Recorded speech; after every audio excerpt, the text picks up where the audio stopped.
বর্তমান পৃথিবীর সবচেয়ে ধনী লোকের নাম জানেন? কি নাম? হ্যাঁ, বিল গেটস। ওর যে কত টাকা ও নিজেও জানে।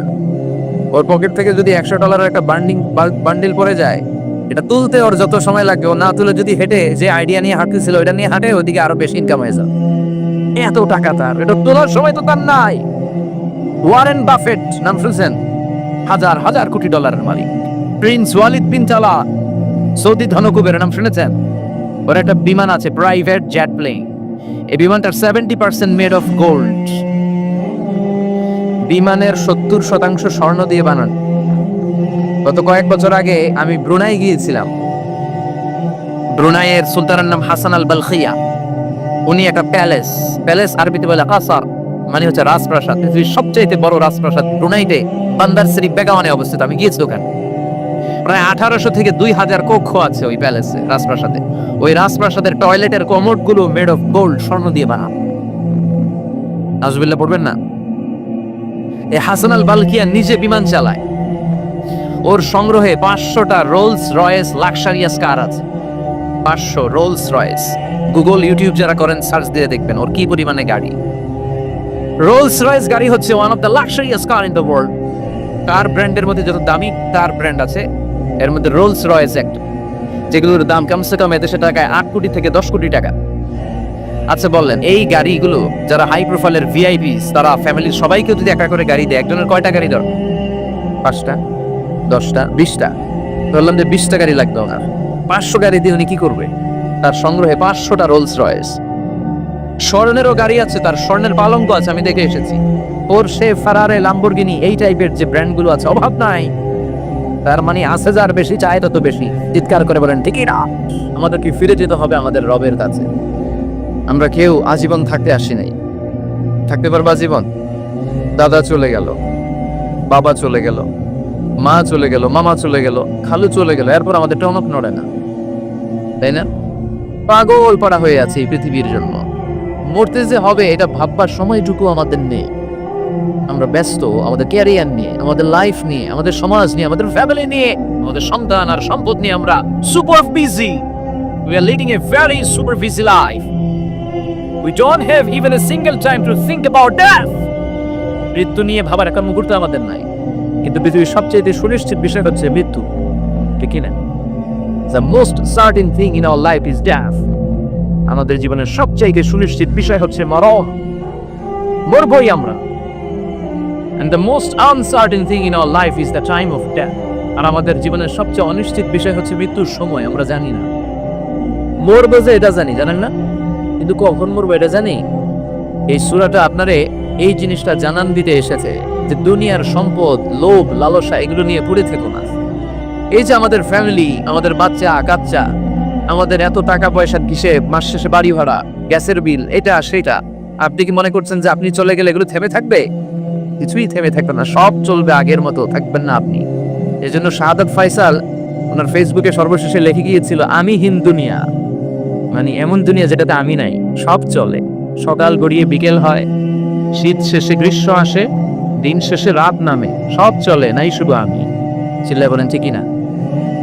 তো এই জন্য এগুলো একটু ভাবেন। অনেক ব্যস্ত আমরা। এই দুনিয়ার পুরো জীবনটা এটা হচ্ছে লালসাময় একটা জীবন, লোভ, মরিচিকা, মায়াজাল। এই মায়াজালে আমরা আটকে আছি। ফলে মৃত্যুর কথা আমরা ভুলে গিয়েছি। পাগলের মতো ছুটছি, আরো টাকা লাগবে, আরো খ্যাতি লাগবে, আরো যশ লাগবে, আরো দাপট লাগবে আমার। এত টাকা দিয়ে কি হবে? এত সম্পদ দিয়ে কি হবে? এত ব্যস্ততা দিয়ে কি হবে তোমার? স্টপ! থামুন, অনেক হয়েছে। থামুন, take a rest, take a breath, and think about death. Think that you have to go back to your Lord. একটু বসেন না, একটু ভাবেন যে আমাকে চলে যেতে হবে, চলে যেতে হবে। এই কোলাহল, এই ব্যস্ততা, এগুলো থাকবো না আমি।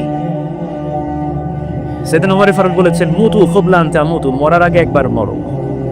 হাসিবু ক্বাবলা আন তুহাসাবু আলাইকুম, তোমার হিসাব নেওয়ার আগে তুমি একবার নিজের হিসাবটা করো না। কাগজ বের করে একটু লিখো না কি কি ভালো কাজ করছিলা, যেগুলো দিয়ে নাজাতের ওয়াসিলা হতে পারে।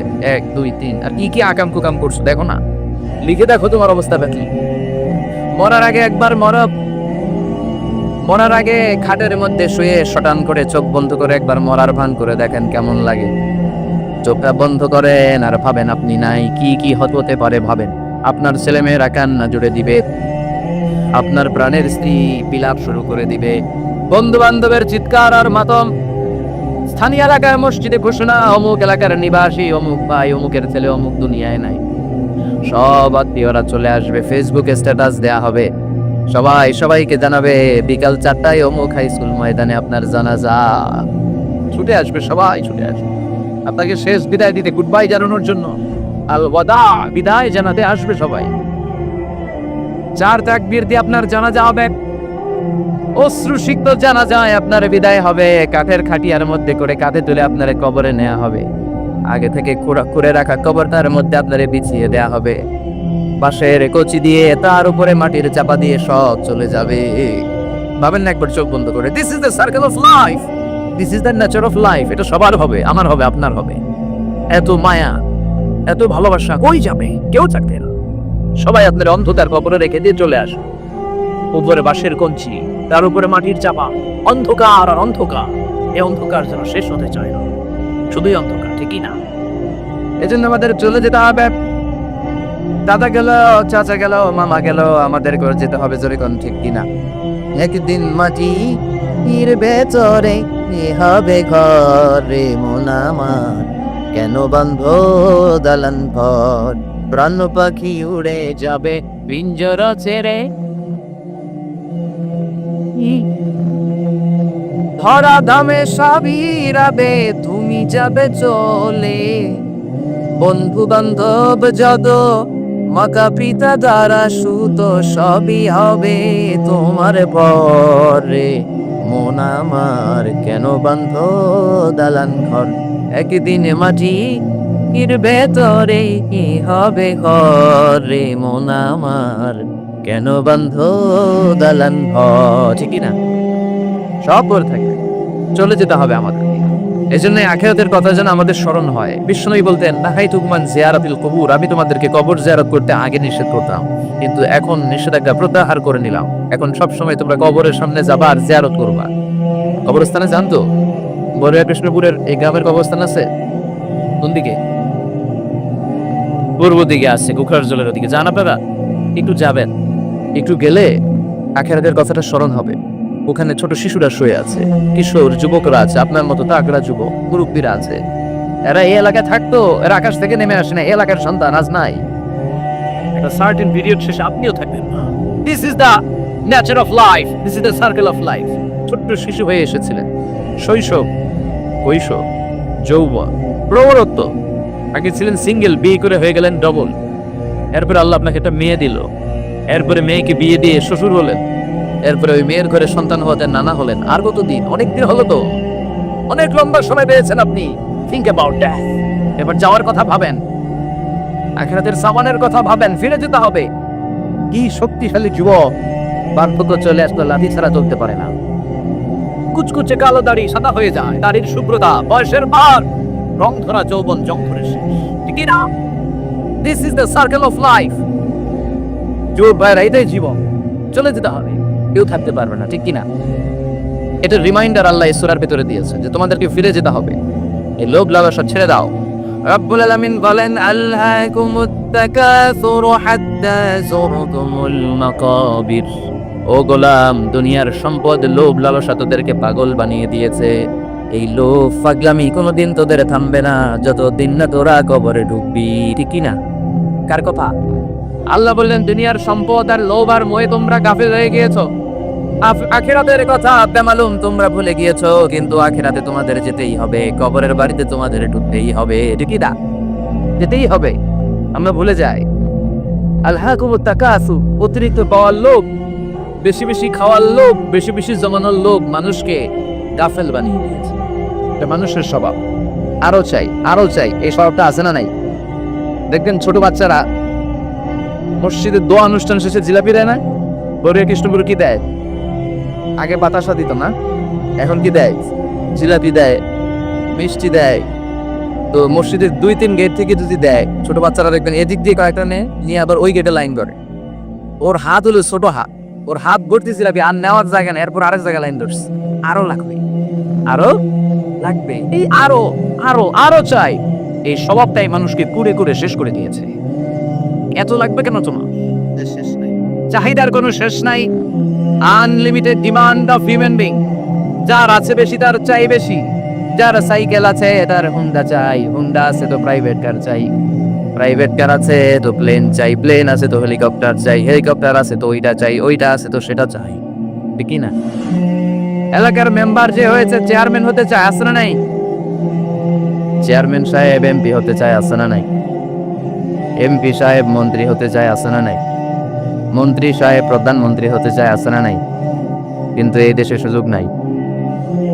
কথায় কন, এই দেশে প্রধানমন্ত্রী সিলেক্টেড।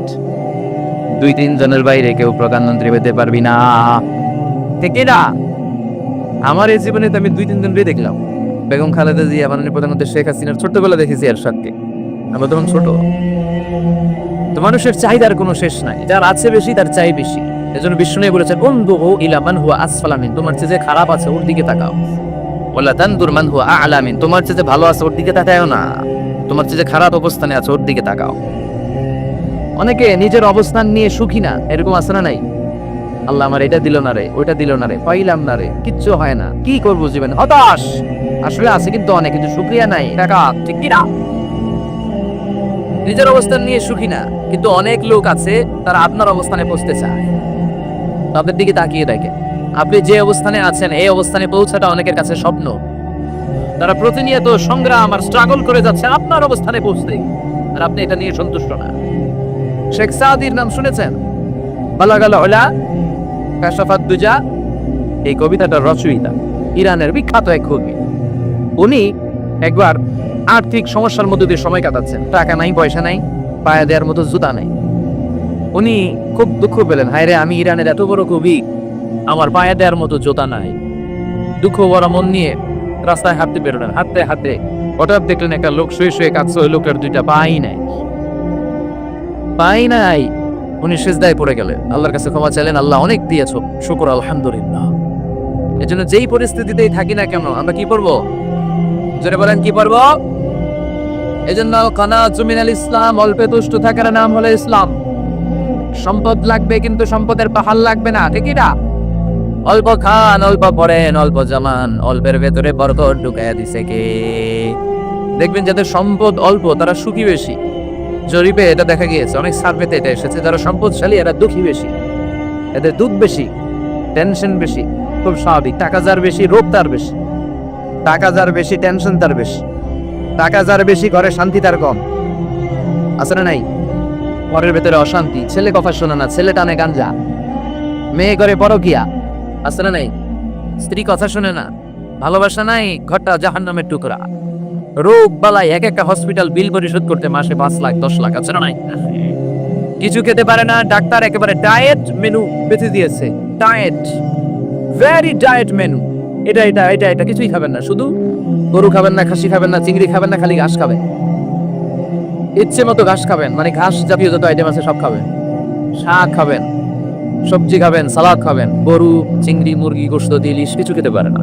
তাহলে রোগ বেশি, খাওয়ার মজা নাই, ঘরে সাংসারিক শান্তি নাই, খালি বেড়াম আর বেড়া, ঠিক না? কিন্তু সম্পদের পাহাড় করেছে। আর অল্প যারা খায়, অল্প পড়ে, রিক্সাওয়ালা, কুলিওয়ালা, অল্প বেতনের চাকরি, কিন্তু হক হালালি মেনে চলে, দেখেন শান্তি আছে অনেক। হ্যাঁ, বাসা ভাড়া দেয়, ফ্যামিলি চালায়, বাচ্চাদের স্কুল বিল, এরপরও মাস শেষে 1-2 হাজার টাকা হাতে থেকে যায়। আরো প্রতি মাসে 10 কোটি টাকা ইনকাম, তারপরও ব্যাংকের ঋণ আছে না নাই? সুখ কারে বলে? কিভাবে আপনি সুখকে ডিফাইন করবেন? সুখ তো টাকায় কিনা যায় না, শান্তি টাকা দিয়ে হয় না, শান্তি দেওয়ার মালিককে। শান্তি আছে অল্প খেয়ে শুকর করার মধ্যে, শান্তি আছে আলহামদুলিল্লাহর মধ্যে, চিল্লায় বলেন ঠিক না? এই জন্য অল্প খাবো, অল্প পড়বো, অল্প জামাবো, অল্পের ভেতরে বরকত দিয়েছে কে? দেখেন ধনী ভাইরা খেতে পারে না, কিন্তু রিক্সাওয়ালার কি সমস্যা হয়? রিক্সাওয়ালারা সব খেতে পারে, কুলিওয়ালা, দিনমজুর, এরা একেবারে স্লিম সুঠাম দেহি, মেদহীন পেট, পেটে কোনো মেদ নাই, ভুড়ি নাই। আর কোটিপতিদের মেদ আসরা নাই, এত বড় বড় পেট, ঠিক না? আমাদেরও পেট আছে, তবে হালাল পেট, এটা হারাম টাকা দিয়ে এই পুরি বানাই নাই আমরা, ছিলকাই বলেন ঠিক না? রিক্সাওয়ালা, কুলিওয়ালা নিজেও নামাজ পড়ে, বউও নামাজ পড়ে, বাচ্চাটাও নামাজ পড়ে, রিক্সা চালায় আর জিকির করে লা ইলাহা।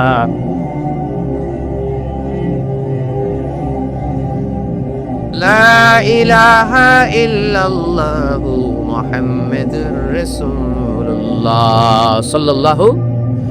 সুখ আর শান্তি, তাদের ঘরে সুখ। ধনী কোটিপতি ভিআইপি সিআইপিস, এদের রাতে ঘুম নাই। 1 ঘন্টা ঘুমানোর জন্য 4টা ট্যাবলেট খাওয়া লাগে, এরকম আছে না নাই? কিন্তু ঘুমের জন্য যে ট্যাবলেট খাওয়া লাগে রিকশাওয়ালা এটা জানি না। ওর যেখানে রাইতো এখানেই ওর মাথা বিছনায় লাগতে দেরি, ওর ঘুম আসতে দেরি হয়। ওর ঘুমে নাকের ডাকের আওয়াজে ট্রাকের ইঞ্জিনও ফেল। সুবহানাল্লাহ পড়েন। এজন্য অনেক বেশি সম্পদের পাহাড় করা লাগবে, এই চিন্তা যেন আমাদের মাথায় না আসে। চিল্লায় বলেন ঠিক কিরা? এজন্য রাব্বুল আলামিন বলেন আল্লাকুমুত তাকাসুরু হাত্তা যুরতুমুল মাকাবির। বেশি বেশি সম্পদ উপার্জনের আকাঙ্ক্ষা তোমাদেরকে আখিরাত থেকে গাফেল বানিয়েছে। এই গাফলতি কোশ্চিনকালেও তোমাদের কমবে না যতক্ষণ না তোমরা কবরে ঢুকবা। হাত্তা যুরতুমুল মাকাবির, মাকবারাতুনের প্লুরাল মাকাবির, যতক্ষণ না কবরে না ঢুকবা, কবরস্থান তোমার আবাসস্থল না হবে, ততক্ষণ পর্যন্ত এই চাই চাই মানসিকতা কমবে। মানুষের স্বভাব হলো আরো চাই, আরো চাই করে ফকিরের আকারা। আল্লাহ গালি দিয়ে বললেন তোরা সব ফকিরনি, তোরা কি? ইয়া আইয়ুহান নাসু আনতুমুল ফুকারাউ ইলাল্লাহ ওয়াল্লাহু হুয়াল গানিয়ুল হামিদ। সুবহানাল্লাহ পড়েন। আল্লাহ রেখে বললেন গোলাম আনতুমুল ফুকারা ইলাল্লাহ, তোমরা সবাই ফকির, ধনী হলো একজন, তিনি কে? আল্লাহ শুধু ধনী, আর মানুষের স্বভাব হচ্ছে আরো চাই, আরো চাই। ওর 2 তলা বিল্ডিং, আমার 3 তলা লাগবে। ওর 2টা গাড়ি আছে, আমার 3টা লাগবে। আছে না নাই? বিশ্বনবী বললেন কিয়ামতের আগ দিয়ে মানুষের মধ্যে আকাঙ্ক্ষায় প্রতিযোগিতা বেড়ে যাবে, প্রতিযোগিতামূলক টেন্ডেন্সি। কার চেয়ে কে বড় হতে পারে, কার চেয়ে কে বেশি টাকার পাহাড় বানাতে পারে। আছে না নাই? বিশ্বনবী বললেন ওয়ান তারাল হাফাতাল উরাতাল আলাতা রিয়া আশ-শাইয়াতা তাওয়ালুনা ফিল বুনিয়ান। কিয়ামতের আগে এমন কিছু লোক যাদের গায়ে দেওয়ার মতো জামা ছিল না, পায়ে দেওয়ার মতো জুতা ছিল না, পেটে দেওয়ার মতো খাবার ছিল না, সমাজের কেউ তাদেরকে চিনতো না। হঠাৎ করে এই লোকগুলো ধনী হয়ে যাবে। And they will start to construct, they'll compete to construct high rises building in the cities. শহরে গ্রামে এরা বড় বড় বিল্ডিং বানানো শুরু করবে, সরকার কাছাকাছি চলে আসছে। এই যে বিল্ডিং বানানোর প্রতিযোগিতা, কুমিল্লা শহরে আজ থেকে 20-25 বছর আগে 5 তলা 6 তলা একটা বিল্ডিং ছিল না, এখন 10 তলা 20 তলা। আছে না নাই? ঢাকায় আজ থেকে 20 বছর আগে 10 তলা বিল্ডিং খুঁজে পাইতেন আপনি? নাই। গোটা বিশ্বব্যাপী এখন টাওয়ার বানানোর প্রতিযোগিতা। বিশ্বনবী বলেন এদের কোনো টাকা ছিল না। পৃথিবীর সবচেয়ে বড় টাওয়ার এখন আরব দেশে, এদের কোনো টাকা ছিল না। আরব দেশের সৌদি আরব, কাতার, কুয়েত, বাহরাইন এখন স্বর্ণার তেলের খনি পেয়ে আল্লাহরে ভুলে যায়। এদের খাওয়ার মতো কিছু ছিল না। এদেরকে আমার দাদারে শুনতাম বলতো কাবলিওয়ালা বলতো। কি বলতো? এদেশে আসতো জায়নামাজ তসবিহ ছড়া খেজুর টেজুর বিক্রি করার জন্য। এরা জেলে পাড়ার লোক ছিল। আরব সাগরের তীরবর্তী এলাকার মানুষ, সাগরের মাছ মেরে জীবন ধারণ করতো। আল্লাহ এদেরকে তেলের খনি দিলেন, গ্যাসের খনি দিলেন, এখন তারা বড় বড় টাওয়ার বানায়। আছে না নাই? বুর্জ আল খলিফা ইউসা বিল্ডিং 828 মিটার উঁচু। জেদ্দা আছে 1000 মিটার উঁচু কিংডম টাওয়ার। তাইওয়ানে আছে তাইপেডাং টাওয়ার 101 তলা। মালয়েশিয়া আছে পেট্রোনাস টুইন টাওয়ার 88 তলা। চায়নাতে আছে সাংহাই টাওয়ার, একটার পর একটা টাওয়ার। প্রতি বছর অ্যানাউন্স করতেছে যে ওদেরটা আছে আমাদেরটা বড় বানা। কাতার কয় ওরা বানাইলে আমরা পারব না কেন, আমরা বানানো আরো বড়। আসলে নাই শাগালাকুমুত তাকাসুর, যে আরো লাগবে, আরো বড় হবে। টেন্ডেন্সি মানুষকে আখিরাত থেকে একেবারে গাফেল বানিয়ে দিয়েছে। চিল্লায় বলেন ঠিকইরা? টাকার পাহাড় বানাতে চায়, দরকার থাকলেও চায়, না দরকার থাকলেও চায়। বর্তমান পৃথিবীর সবচেয়ে ধনী লোকের নাম জানেন? কি নাম? হ্যাঁ, বিল গেটস। ওর যে কত টাকা ও নিজেও জানে। ওর পকেট থেকে যদি $100 একটা বান্ডিল পড়ে যায়, এটা তুলতে ওর যত সময় লাগবে, ও না তুলে যদি হেঁটে যে আইডিয়া নিয়ে হাঁটতেছিল ওইটা নিয়ে হাঁটে, ওদিকে আরো বেশি ইনকাম হয়ে যাবে। এত টাকা তার, এটা তোলার সময় তো তার নাই। ওয়ারেন বাফেট নাম শুনছেন? হাজার হাজার কোটি ডলারের মালিক। Prince Walid bin Talal, Saudi ধনকুবের নাম শুনেছেন? ওর একটা বিমান আছে, প্রাইভেট জেট প্লেন। এই বিমানটার 70% মেড অফ গোল্ড। বিমানের 70% স্বর্ণ দিয়ে বানানো। গত কয়েক বছর আগে আমি ব্রুনাই গিয়েছিলাম। ব্রুনাইয়ের সুলতানের নাম হাসান আল বালখিয়া। উনি একটা প্যালেস আরবিতে বলে কাসার, মানে হচ্ছে রাজপ্রাসাদ। পৃথিবীর সবচেয়ে বড় রাজপ্রাসাদ ব্রুনাইতে বান্দার সিরি বেগাওয়ানে অবস্থিত। আমি গিয়েছি ওখানে। প্রায় 1800 থেকে 2000 কক্ষ আছে ওই প্যালেসে, রাজপ্রাসাদে। ওই রাজপ্রাসাদের টয়লেটের কমোড গুলো মেড অফ গোল্ড, স্বর্ণ দিয়ে বানানো। আউযুবিল্লাহ পড়বেন না। এই হাসান আল বালকিয়া নিজে বিমান চালায়, ওর সংগ্রহে 500টা রোলস রয়েস লাক্সারিয়াস কার আছে। 500 রোলস রয়েস। গুগল ইউটিউব যারা করেন সার্চ দিয়ে দেখবেন ওর কি পরিমাণে গাড়ি। রোলস রয়েস গাড়ি হচ্ছে one of the luxurious car in the world. Car ব্র্যান্ডের মধ্যে যত দামি কার ব্র্যান্ড আছে এর মধ্যে রোলস রয়েস একটা, যেগুলোর দাম কমসে কম এদেশের টাকায় 8 কোটি থেকে 10 কোটি টাকা। আচ্ছা বললেন, এই গাড়িগুলো যারা হাই প্রোফাইলের ভিআইপিস, তারা ফ্যামিলির সবাইকে যদি একটা করে গাড়ি দেয়, একজনের কয়টা গাড়ি দর? 5টা, 10টা, 20টা। বললাম যে 20টা গাড়ি লাগবে ওনার। 500 গাড়ি দিয়ে উনি কি করবে? তার সংগ্রহে 500টা রোলস রয়েস। স্বর্ণেরও গাড়ি আছে, তার স্বর্ণের পালঙ্ক আছে, আমি দেখে এসেছি। পোরশে, ফারারে, লাম্বরগিনি এই টাইপের যে ব্র্যান্ডগুলো আছে, অভাব নাই। তার মানে আছে যার বেশি চায় তত বেশি। চিৎকার করে বলেন ঠিক না? এজন্য আল্লাহ বললেন আল্লাহকুমুত তাকাসুরু হাত্তা যুরতুমুল মাকাবির। দুনিয়ার লোভ তোমাদেরকে আখিরাত থেকে গাফেল বানিয়ে দিয়েছে। দুনিয়ার লোভ লালসার মধ্যে পড়ে আখিরাতকে বেমালুন তোমরা ভুলে গিয়েছো। এই গাফলতি কোনোদিন কমবে না যতদিন না তোমরা কবরে ঢুকো, ঠিকই না? সম্পদ উপার্জনে ইসলাম বাধা দেন, কিন্তু সম্পদ হৃদয়ে স্থান দেওয়া যাবে না। সম্পদ উপার্জন করতে হবে, খরচ করে ফেলতে হবে। বেশি সম্পদশালী হতে হলে আল্লাহর সন্তুষ্টির জন্য যাকাত দিতে হবে। দিতে হবে। দে যাকাত, দে যাকাত, তোর দিল খুলবে পরে, আগে খোলো খাত। দে যাকাত, দে যাকাত, তোরা দে রে যাকাত, ঠিকই না? দিল পরে খুলবে, আগে হাত খোলেন। হাত করলে দেখবেন দিলটারে খুলে দিয়েছে কে? সাইয়েদনা মুসা আলাইহিস সালামের জামানায় ওনার চাচাতো ভাই ছিল মিশরের সবচাইতে বড় ধনী, যাকাত দেয় নাই। তার কি করুণ পরিণতি হয়েছে কোরআনে আছে না নাই? এত সম্পদ ছিল, তার সম্পদগুলো সে সিন্ধুকে আটকে রাখতো। আর এই সিন্ধুকের চাবিগুলো আলগানোর জন্য, কাঁধে নেওয়ার জন্য 10 জন লোক লাগতো। সিন্ধুক কাঁধে নেওয়ার জন্য, সিন্ধুকের চাবি, চাবির গোছা কাঁধে নেওয়ার জন্য কয়জন? তাহলে কি পরিমাণ সম্পদ ছিল? সাইয়েদনা মুসা বললেন, সম্পদের মালিক তুই হস নাই, আল্লাহ বানাইছে। কারণ বলে ইন্নামা উতিতুহু আলা ইলমিন ইনদি, আল্লাহ আমারে সম্পদ দেয় নাই, আমি আমার মেধা খাটিয়ে সম্পদ বানিয়েছি। যাকাত আমি দিব না। মুসা বললেন তাহলে আযাবে পড়বি, কারণ কে পারলে আযাব আন, পারলে আযাব আন। আল্লাহ বললেন ফাখাসাফনা বিহি ওয়া বিদারহিল আরদ, ও মুসা নিরাপদ দূরত্বে চলে যাও, এখনই ভয়ঙ্কর ভূমিকম্প হবে, আযাব দেব। কারণ সহ কারণের সব সম্পদ আমি জমিনের ভেতরে ঢুকায়া দেব। আমি নিজে কারণের বাড়ি দেখে এসেছি। মিশরের রাজধানী কায়রো থেকে প্রায় 150 কিলো দূর একটা জেলা আছে, ফায়ুম জেলা। ওইখানে কারুনকে আল্লাহ তার সব সম্পত্তি সব মাটিতে দাবিয়ে দিয়েছে। দাবাতে দাবাতে হাঁটু পর্যন্ত যখন কারুন জমিনে দেবে যায়, ভাবছে উঠে যাবে। কোমর পর্যন্ত যখন মাটির মধ্যে দেবে যায়, ভাবছে উঠতে পারবে। গলা পর্যন্ত যখন দেবে যায়, হাত তুইলা কয় আমি ঈমান আনলাম। ও মুসা, সব সম্পদ তোর আর তোর আল্লাহর লইয়া যা, খালি আমারে বাঁচা, আমারে। সব গাদ্দারদের একই পরিণতি। ফেরাউনরেও যখন আল্লাহ লোহিত সাগরে পানি খাওয়াতে খাওয়াতে পেটটা এত বড়, হাত তুলে কয় আনা মিনাল মুসলিমিন, আমি মুসলমান, আমি ভালো মানুষ। আল্লাহর কোরআন সাক্ষী, সে বলেছে আনা মিনাল বনি ইসরাইলরা যে আল্লাহরে মানে, আমিও তারে মানি, আমিও আল্লাহর দলের একনিষ্ঠ কর্মী। আর পানি খাইতে পারি না, আল্লাহ বাঁচাও, আল্লাহ কয় আরো খা। শেষ, ফেরাউন শেষ, নমরুদ শেষ, কারণ শেষ। পুরো সম্পদ সব আল্লাহ কারণকে জামিনের ভেতরে দাবিয়ে দিলেন। এজন্য সম্পদ যাদের বেশি যাকাত দেওয়ার দরকার আছে না নাই? দারিদ্রতা বিমোচনের জন্য যাকাত দিবেন। যাকাতের শাড়ি লুঙ্গি এইভাবে না, অনেকে কিন্তু দেয় জাকাতের শাড়ি, জাকাতের লুঙ্গি, জাকাতের গামছা, এরকম ডাকাইত আছে না নাই? বাংলাদেশে এমনও হয়েছে জাকাতের শাড়ি দিবে বলে সে পত্রিকায় নিউজ করেছে, আর ওই শাড়ি আনার জন্য শাড়ি দিবে 5,000, মানুষ এসেছে 5 লক্ষ। পদপৃষ্ঠ হয়ে 11 জন নারী এক জায়গায় মারা গিয়েছে। কিয়ামতের দিন আল্লাহ বিচারের কাঠ করায় এই বিজনেস ম্যাগনেটকে দাঁড়িয়ে সেদিন জিজ্ঞাসা করবে যে কেন তুই এদেরকে কষ্ট দিয়েছিলি, চিল্লা এখন ঠিক না? এদের মৃত্যুর দায়ভার এই শিল্পপতি এড়াতে পারবে না। যাকাতের শাড়ি, যাকাতের লুঙ্গি বিতরণের জন্য আল্লাহ তোমার ধনী বানায় নাই। ধনীদের দায়িত্ব হলো গরিবের হাতে সম্পদ পৌঁছে দেয়া। ওফি আমওয়ালিহিম হাক্কুন লিসাইলি ওয়াল মাহরুম। গরিব আমার কাছ থেকে সম্পদ আর যাকাত নিয়ে সে আমার প্রতি করুণা করেছে, আমি যাকাত দেই বলে আমি কোনো দয়া দেখাই নাই। কথা বুঝতে পেরেছেন?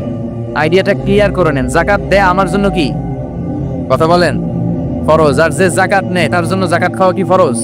আমি গরিব মানুষ, আমি জাকাত খাবো না, না খাইয়া থাকুম, রোজা রাখবো, কথা কন। আমার যে জাকাত নেওয়া লাগবে এমন কোনো কথা নেই, কিন্তু আমি তো ধনী, আমার দিতেই হবে, এটা ফরজ। তার মানে আমি দিয়ে আমি দয়া করি নাই, ও নিয়ে আমারে বাঁচাইয়া দয়া করে গেছে। চিৎকার করে বলো ঠিক না? ইসলাম বলে রাস্তার এক পাশে বাসতলা আর এক পাশে গাছতলা, এটার নাম ইসলাম না। আলিহিম হাক্কুন লিসাইলি ওয়াল মাহরুম, খেটে খাওয়া মানুষ, সুবিধা বঞ্চিত মানুষদের দ্বারে যে তুমি জাকাতের টাকা পৌঁছে দাও। জাকাতকে ফরজ করা হয়েছে দারিদ্রতা বিমোচনের জন্য। আপনি শাড়ি লুঙ্গি দিলে কি হবে? ওরে শাড়ি দিচ্ছেন দুপুরে, রাত্রের বেলা ও আরেক জায়গায় লাইন ধরে আছে, বিরিয়ানির প্যাকেট দিতেছে ওইখানে, কথা কোন। সারাটা বছর ও জাকাতের টাকা নেই, ওর কিচ্ছু হবে না। বরং এমন কিছু তাকে করে দিতে হবে যেটা দিয়ে সে ফ্যামিলি লিড করতে পারে। একটা সিএনজি কিনে দেন, ওই ফ্যামিলিতে কোনো যুবক থাকলে সিএনজি চালায়া, অটো চালায় ফ্যামিলিটারে চালান। একটা টঙের দোকান করে দেন, চায়ের দোকান, চা বিক্রি করে ফ্যামিলিটারে চালাবে। অস্ট্রেলিয়ান একটা গাই কিনে দেন, গরুর দুধ বিক্রি করে তার ফ্যামিলি চলবে। কিংবা মাছের একটা খামার করে দেন, মুরগির খামার করে দেন, ঠিক কি না? ওমরে ফারুক বলতেন এমন ভাবে জাকাত দাও যাতে করে যাকে জাকাত দিয়েছে জীবনে কোনোদিন সেজন্য আর কারো কাছে যে হাত পেতে জাকাতের জন্য দাঁড়িয়ে না থাকে। এই বিধানটা কার?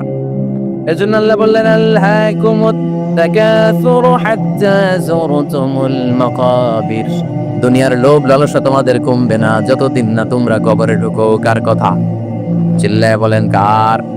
এজন্য দুনিয়ার প্রতি যে আমাদের লোভ, এটা কি বাড়াইতে হবে না কমাইতে হবে? এই দুনিয়ার জীবন এটা ক্ষণিকের। অমল হায়াতুদ দুনিয়া ইল্লা মাতাউল গুরুর, এটা ভোগের সামগ্রী, আজ আছে কাল না, এটা হাতের ময়লা। দুনিয়ার এই জীবনের দৃষ্টান্ত হচ্ছে 4টা স্বর্ণের টুকরা আর 3টা লাশের মতো। স্বর্ণের টুকরা 4টা, চিৎকার করে বলেন তো কয়টা? লাশ 3টা, জোরে বলেন কয়টা?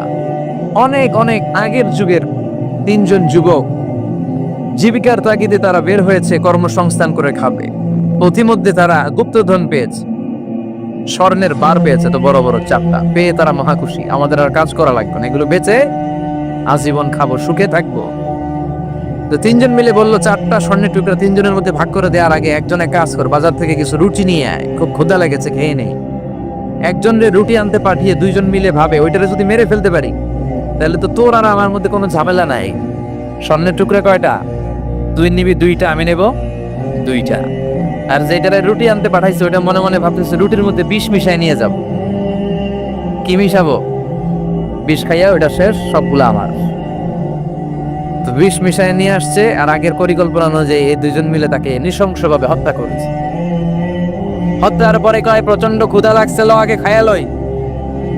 2জন মিলে বাজার থেকে আনা বিষ মাখানো রুটি খেয়ে ওই 2টাও শেষ। স্বর্ণের জায়গায় স্বর্ণ পড়ে আছে, স্বর্ণগুলো নেয়ার মতো মানুষ আর নাই, ঠিক কিনা?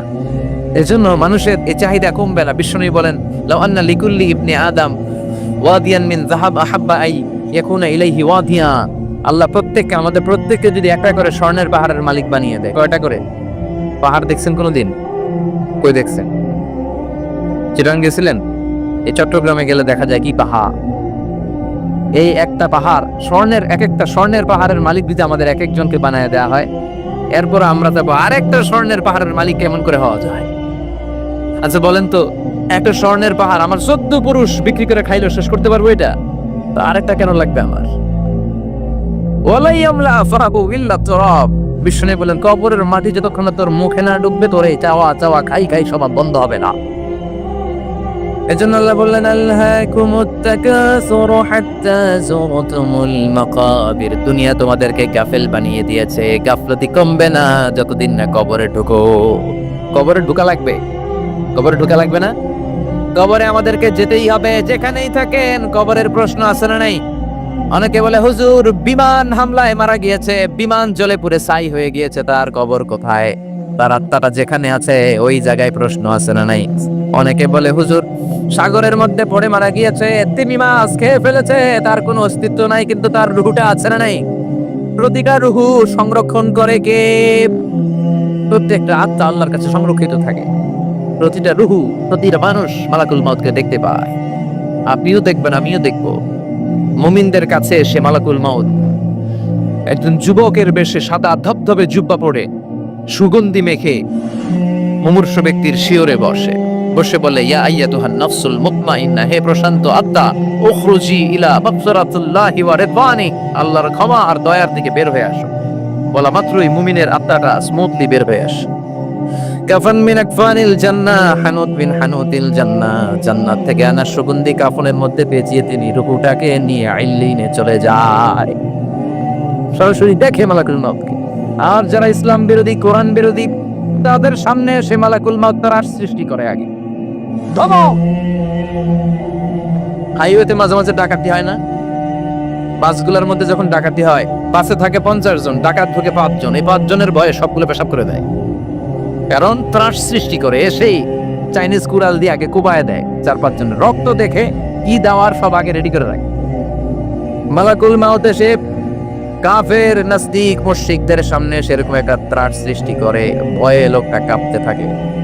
ওর কাছে ভদ্র ভাষায় কথা বলে না, সুন্দর জামা পরে আসে না, কালো কুচকুচে চেহারা, ভয়ঙ্কর একটা রূপ নিয়ে, আকৃতি নিয়ে ইসলাম বিরোধীদের মাথার সামনে আসে, দুর্গন্ধযুক্ত চেহারার দেহ নিয়ে ধমক দিয়ে বলে, ও পাপাত্তা, ইয়া আইয়াতুহান নাফসুল খাবিসা উখরুজি ইলা গাদাবিল্লাহ, এ পাপাত্তা, আল্লাহর রাগ, ক্রোধ আর গজবের দিকে বের হয়ে আও।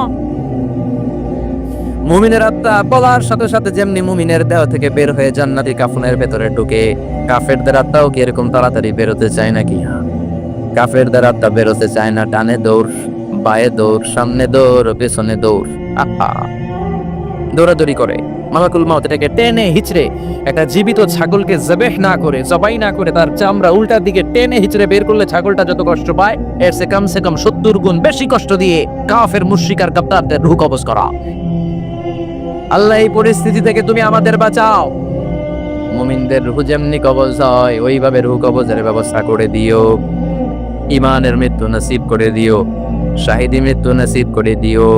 আমাকে শহীদ করে সেই মিছিলে শামিল করে নিও, যে মিছিলের নেতা মীর হামজা, খোবায়েবে খাব্বা আল্লাহর কাছে ছিল অতি প্রিয়, শামিল করে নিও। আমাকে শহীদ করে সেই মিছিলে শামিল করে নিও। পড়ে না আমিন, আরো জোরে পড়ে না আমিন। তার মানে বিমান দুর্ঘটনায় হোক, কিংবা লঞ্চ ডুবিতে হোক, কিংবা আগুনে পড়ে হোক, কিংবা আত্মঘাতী হামলায় হোক, যে যেখানেই মারা যায়, কবরের 3টা প্রশ্ন তার জন্য আছে না নাই? ইসলাম বিরোধীদের জন্য প্রশ্ন 3টা, আপনারা যারা মুমিন তাদের জন্য 4টা, আপনাদের জন্য একটা বেশি। আলহামদুলিল্লাহ। কোন কবরে এসে প্রথম প্রশ্ন করবে, মুনকার নাকির যখন চলে আসবে, 40 কদম যখন আত্মীয় স্বজনরা লাশটাকে কবরের মধ্যে দিয়ে 40 কদম চলে যায়, তখনই ফেরেশতা চলে আসে। শেষ, সব শেষ। এসেই পরীক্ষা শুরু। মার রব্বুক, তোর রবের নাম কি? চিল্লায় বলেন, আমাদের রবের নাম কি? আমরা বলবো রব্বি আল্লাহ, আল্লাহ আমারে রব। দমে দমে তনু মনে তারি অনুভব। পড়েন, আল্লাহ আমারে রব। তোমার দুনিয়াতে আমি যেদিকে তাকাই, অতই নিয়ামতে ডুবে আছি সবাই। পাখপাখালির গানে শুনি তাসবিহ কল রব, তাসবিহ কল রব, আল্লাহ আমারে রব। প্রথম প্রশ্ন, তোমার রব কে? আমরা বলবো আমাদের রব আল্লাহ। দ্বিতীয় প্রশ্ন, ওমা দিনু, তোমার ধর্মের নাম কি? আমরা কি বলবো? তৃতীয় প্রশ্ন, বিশ্বনবীর চেহারা দেখিয়ে বলা হবে, আতারিফু হাদার রাজুল, এই লোকটারে চিনো নাকি? আমরা বলবো চিনি, আমাদের প্রাণের নবী, ঠিকই না? যাদের চেয়ে সুন্দর তুমি নবী আমার কমলিওয়ালা, দু জাহানের বাদশাহ তুমি প্যারা নবী সাল্লে আলা, যাদের চেয়ে সুন্দর তুমি নবী আমার কমলিওয়ালা, ঠিকই না? 3টা প্রশ্নের যথাযথ উত্তর যখন দিয়ে দিলেন, আপনার জন্য অতিরিক্ত আরেকটা প্রশ্ন করা হবে, ওয়ামা ইলমুক, তোমার নলেজ কি? 3টা প্রশ্নের উত্তর যে তুমি করতে পারলা, কিভাবে পারলা, কেমনে জানলা? নকল করে বলছো নাকি জেনে বুঝে আসছো? নকল হয় না? এখন তো পরীক্ষা চলতেছে বোধহয়। কি পরীক্ষা? এসএসসি পরীক্ষা নকল হয়, কৃষ্ণপুরে নকল নাই না? এখন মনে হয় এগুলো একটু কমছে। একটা সময় ছিল অনেক নকল হইতো, পাঞ্জাবের ভিতরে নকল, পকেটে নকল, টুপির ভিতরে নকল, মৌজার ভিতরেও নকল। এমনকি মেয়েরাও নকল করে পরীক্ষার হলে আসে না নাই, স্কেলের মধ্যে লিখে নিয়ে যায়, হাতের মধ্যে লিখে নিয়ে যায়, ওড়নায় লিখে নিয়ে যায়, কাপড়ে লিখে নিয়ে যায়, আসে না নাই? ফেরেশতারা বলবে নকল করছো নাকি? কেমনে জানলা? তিনটা প্রশ্নের উত্তর তুমি কেমনে বললা? আল্লাহ তোমার রব, ইসলাম তোমার ধর্ম, এই লোকটা বিশ্বনবী কেমনে চিনলা? আপনাকে তখন বলতে হবে আমি কোরআন থেকে শিখেছি, আমি হাদিস থেকে শিখেছি, আমি ইসলাম জেনে বুঝে মেনেছি, আমি আন্দাজে কোথাও করি নাই। চিল্লা এখন ঠিক কিরা? আপনাকে বলতে হবে, এজন্য শিখতে হবে, প্রতিনিয়ত ইসলাম সম্পর্কে জানতে হবে, আখের বুঝাতে হবে, জীবনটাকে আলোকিত করতে হবে। চিল্লায় বলেন ঠিক কিরা?